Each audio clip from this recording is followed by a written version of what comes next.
That's Great. great. Thank you, Claire. Okay, so should we start? Okay. Yeah, really sorry about that. It was working just a second ago, I swear. So you're all very welcome to the Ability to Work Fund webinar. My name is Gwen Beeman. I am the fund manager for the Ability to Work Fund. And my name is Ellie O'Sullivan, Social Impact Analyst at Social Innovation Fund here. So the purpose of today is really to help guide you through the application process a little bit and to just gather all of your questions into one place on what the fund is, what the criteria is, you know, if your project is a good fit, all of those general questions that we tend to get. And we will be doing questions at the end, a question and answer session. So we'll use the chat function for that. If you want to pop in any questions while we're talking now, you're very welcome, and we'll be able to come back to those. We expect the first part of this to just take maybe about a half an hour. Sorry. Okay. We're just trying to let the rest of the people in. Okay, so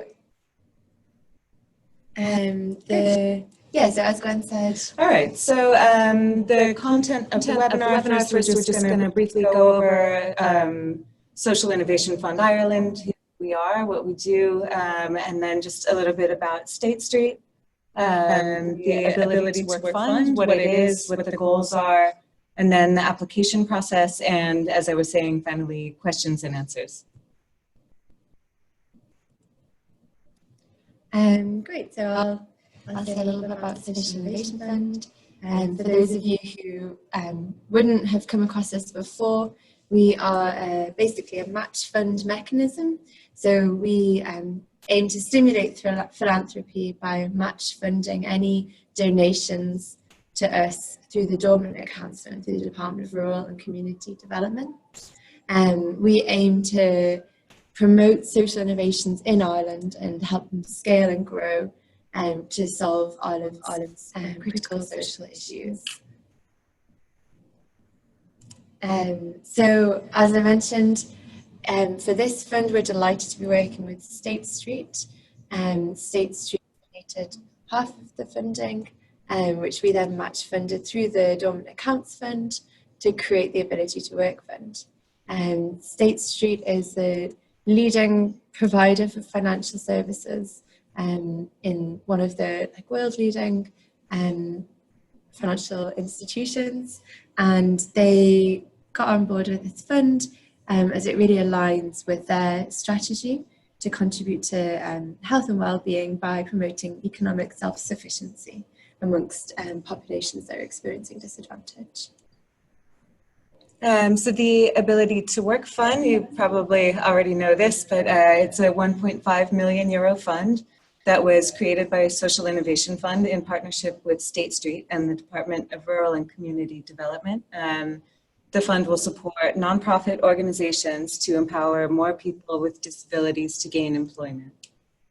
So the funding is going to be available over 3 years from 2020 to 2023. The aim of the fund is to empower people with disabilities to progress along pathways to employment through programs that are providing training, upskilling, and education. Another aim of the fund is to double the impact of successful organizations through providing project funding and business supports. So what the fund offers is cash grants of up to 90,000 a year for 3 years. So the total cash grants on offer every year are 275,000, and then there's an additional non-financial supports, business supports package. So basically, the final awardees selected will be sharing a pool of that 275,000 per year, and so that's going to depend on the amount of awardees chosen, and then the amount that the awardees are given each year is going to be informed by the budgets provided in the applications, but ultimate decisions will be made by Social Innovation Fund, just so everyone is aware of that, and happy to take more questions on that later. So as I'd also mentioned, the business supports package is also on offer, which aims to help organizations to expand their business expertise and ultimately their impact. A place on SIFI's Accelerator program, which is a program that provides training and support from experts in the private, public, and nonprofit sectors, project performance management, including impact measurement, access to our networks, and as well access to training and mentoring from State Street employees. So we are inviting applications from nonprofit organizations that are working with people with disabilities age 17 and older. The organizations must be engaged in creating ways to improve employment outcomes for people with disabilities through training, upskilling, and education. So diving into the criteria, as with all of our funds, any projects that are applying must reach all of the SIFI core criteria. So those are, as shown on the slide, the project must address a critical social issue, which in this case is access to employment for people with disabilities. It must be innovative in an Irish context, and we appreciate that this one can sometimes be difficult to answer. So by that we mean perhaps something that hasn't been done in Ireland before, but that doesn't have to be like an absolutely huge thing. That can be like a small new way of working. It's basically on the premise that what we've been doing up until now perhaps isn't effective, because otherwise the problem wouldn't persist. So we at Social Innovation Fund look to new solutions and new ways of working to try and solve these problems. Yeah, we're happy to take more questions on that. We appreciate that can be sometimes difficult. Because scale and growth is one of our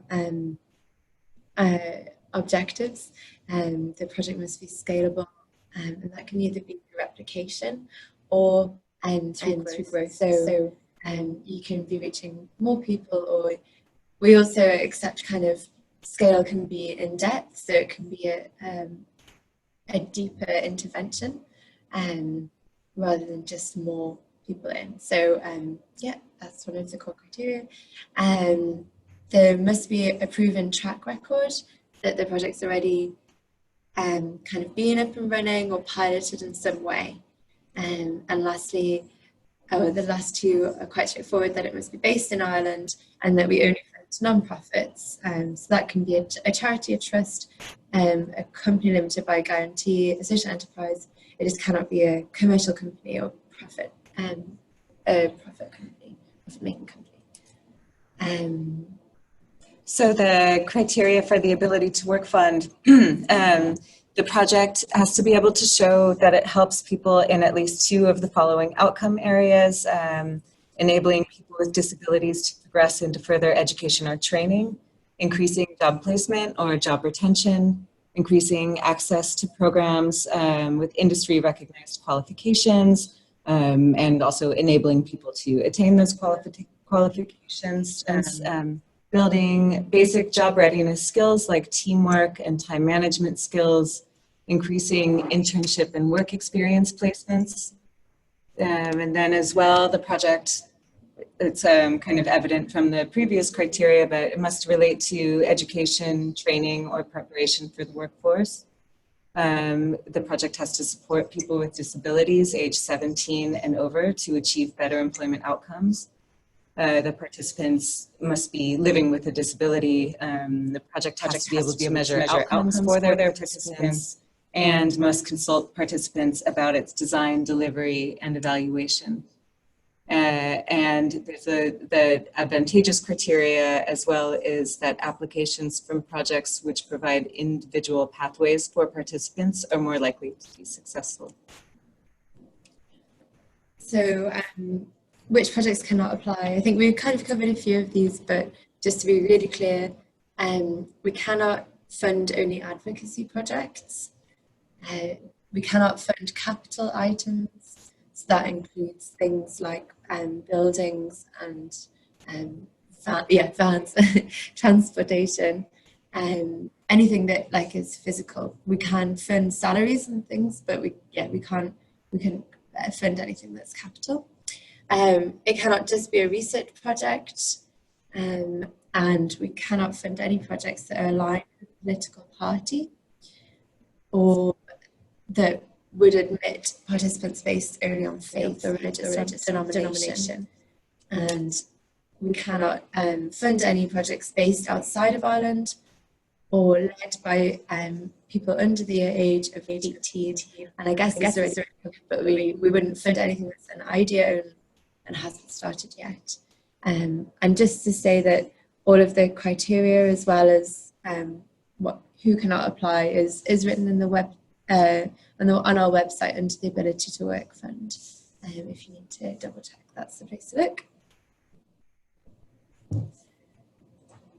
So just to run through the dates of the selection process, as you all know, we're currently open for applications at the moment, and Gwen will go on to how you can apply. So we're accepting applications until the 14th of February at 5 p.m. After this point, we will close the applications and we will review those that have been submitted. We'll do this into February, and we will then be informing those that have got to the next round, hopefully by towards the first week of February, because we will be holding interviews in the third week of March. Oh, sorry, I'm at March. The first week of March, you should be finding out if you've been successful to the next round, and interviews will take place the week beginning the 23rd of March. At that stage, you will, after that stage, we'll be doing final checks, and we will be making final decisions. And you should be informed as to whether or not you've been successful by June. So, so just to hold tight until then. And just to say that anyone who has come to interview but is not successful will be offered feedback via a phone call. So how to apply? You can find the application portal link on our website, socialinnovation.ie, under Open for Applications, the Ability to Work Fund. There's a link just up there at the top, and that will send you to the application portal. So you'll need to create a login, a password, and then a profile, and then you'll be able to access your application from there.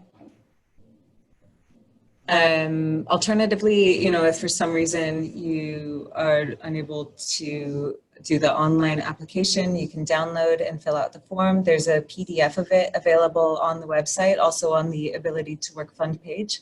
You can print it out and fill out a paper copy and post it back to us. And you can get in touch with us if you need any extra support in either of these. And so the deadline for applications is 5 p.m. on Valentine's Day. So some tips for applying. We always say to start early. The application form is not really short, so don't leave it until the day before. Read through all the criteria, supporting documents, as well as the frequently asked questions. They're really helpful, I think. And we always say don't copy and paste with our applications, because it's usually quite obvious when that's the case. With the video, so as part of the application, we ask for a 2 to 3 minute video. And just to stress, this is mentioned, I think, in the frequently asked questions, but just to stress, we really don't care about the production quality of this video, just using your phone or a webcam. It's basically, we would just like to see you as a person talking about the project. So that'd be great. So just don't worry about that. Quality is not an issue there. And then just to focus on the question that's asked. It's really easy to answer a different question. But just to focus on the question that's asked. I think it will just help when we're reviewing applications. So yeah, and then just to say that on our website, there are a few documents that you might find useful. So we have a 2-page glossary of terms, and that will just explain any terms that we've used in the application form that you might not be familiar with. And there are also some examples of how these terms can be used in a case study there too. So check those out if you're at all unsure. And we'll make these slides available on the website, or if anyone wants them emailed, you can let us know as well. So that's it for us. We just want to wish you best of luck and open it up to questions. I think some people came in after the start, lucky for them because they missed our tech fumbling. But we're going to use the chat function for questions. So that's down at the bottom. You should see a little bubble with three dots that says chat. So if you click that, it should pop up on the side for you there. So does anyone have any questions? Or I guess alternatively, you could unmute yourself and yeah, just whatever works.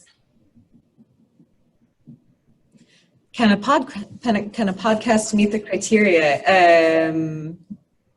So it's a good question. I don't think we've ever had an application from a podcast, but I guess, if it fits the basic criteria, like the Social Innovation Fund's criteria first, I would look at that. I guess my first question for a podcast would be like what the legal form is. If it's if it is a company limited by guarantee or something, because you need to have some kind of a nonprofit legal form to apply. But I guess, there's no reason that a podcast couldn't, I guess, if it meets the criteria. Maybe that's when you want to get in touch with us on. And just to say to everyone, and I'll type it here, my email is gwen@socialinnovation.ie. So if there are any questions like that just might invite more conversation, you're free to get in touch with me. And then from Naomi, where did it go?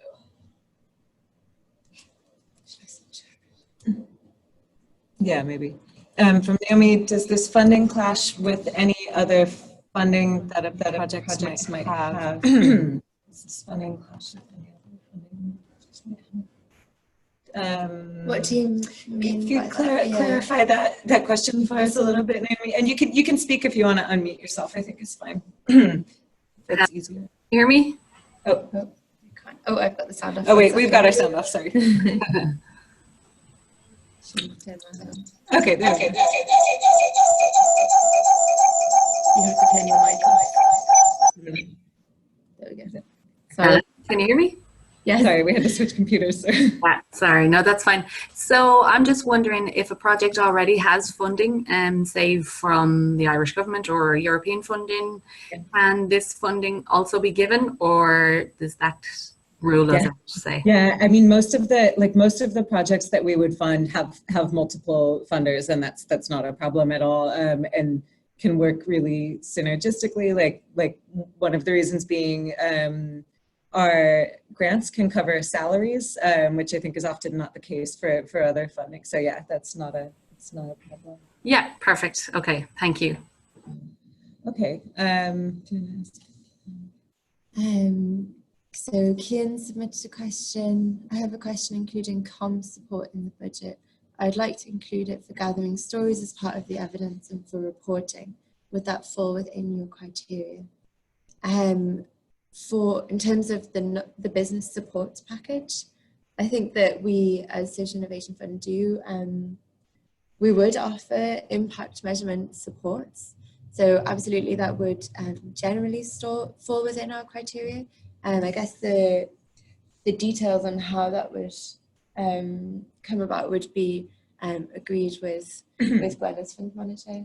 Yeah, what I would say is yes, but also Yeah, so we've got the non-financial supports package, which does generally come with some comms work, but it's bespoke. But if you wanted to include it in your budget as well, like absolutely, that is the kind of thing that would be covered by a grant as well. And it's probably just the kind of thing that would invite further conversation, as Ellie was saying, just to see the most efficient and impactful way to spread out the non-financial supports and the grant funding.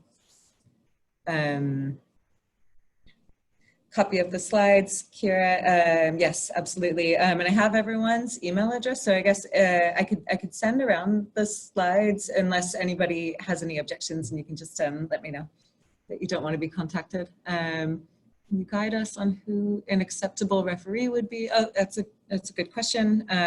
Okay, can you guide us on who an acceptable referee would be, e.g. a service user who is part of the project, or a professional, or an employer? Yeah.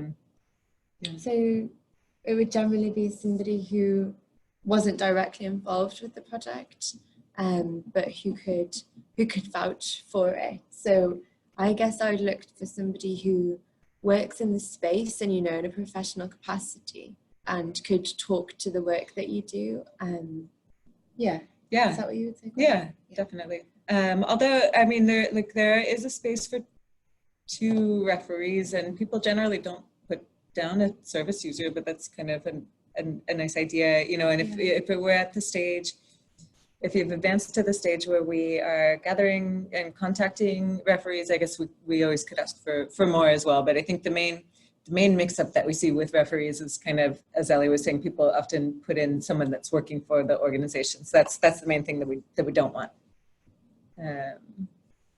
Okay. Any other questions? Did we answer everyone's questions sufficiently? Could I just ask another question about the referee? In our organization, I suppose we have a wider organization, but we have different teams that run different projects. So could that referee be someone within the organization on a different team? No, outside the organization. Okay. Outside the, even though obviously there's logic to that, but yeah, just kind of a standard, it's easier for us. Perfect. Yes, that's perfect. Thank you. There's another one. Thinking about an application is, if an application is successful and receiving funding, will part of the supports include a meeting with other potential funders? That's a good question. So yeah, usually part of the supports is fundraising supports. Again, this is generally bespoke, so it might, but then again, it might not necessarily, but if that's something that you want help on, was part of the business supports package, there would probably be capacity for it, wouldn't it? Yeah, and I see Kian just added on there, I mean, in terms of getting funding for the program after SIFI funding concludes. Yeah, so as Ellie was saying, part of the workshops in this will be, a three-year program, so we expect it to go pretty in depth into practical fundraising, workshop and supports. So yeah, like we definitely want to make sure that if we're supporting projects that we're helping them to become sustainable, and we know funding is obviously an issue for every nonprofit, continued funding. So yeah, but it's really the reason behind all of the business supports and making sure that you have all of your strategic planning and your comms plans, and you have everything set up to be able to be sustainable, because obviously if you don't have that funding, you don't have anything. But yes, also we do arrange events so that you can meet with funders at times too, and we do these as often as possible, a couple times a year, would you say? Okay. So Kian just said, yeah, that's great. Thanks, Kian. So to answer Kira's question, can you confirm if funding can go towards a salary? Yes, it absolutely can go towards a salary. so we can confirm that. And like all of it. Sometimes our grant awards have gone entirely to salaries before. So yeah. And then Andrew O'Dwyer asks, presume the successful applicants would be audited at stages year-end.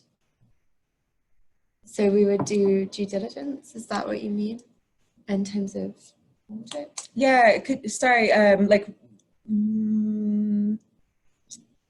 Can you, Andrew, explain what you mean by audited? Because I guess like in the sense of the word, like we wouldn't have an accountant kind of come in and audit, but we have reporting requirements, and you know, we do site visits and kind of whatever other due diligence we deem to be necessary kind of before the awards, and then at any then at year end, I guess there would be a report on awards spent. Yeah. I don't know if that's what you mean, maybe, Andrew. Yeah. We would. So we would do site visits, kind of particularly with larger award amounts. So we would definitely do site visits, before being able to propose awards to our investment committee. And then I guess they would be more ad hoc after that, not like surprise visits, but yeah, less so. So hopefully that answers your question, Andrew. But the site visit wouldn't be an audit, would it? No. Like no, it would I mean, be it's a more meeting to get a feel for the people involved. Yeah. No clipboards. No clipboards, no. It's more friendly. It'd be coffee and maybe cookies. Yeah, I think coffee and cookies, not clipboards. Yeah. We'll have our eye on you, Andrew.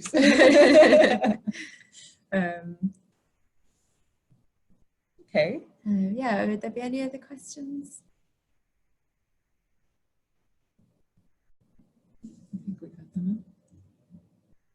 I think so.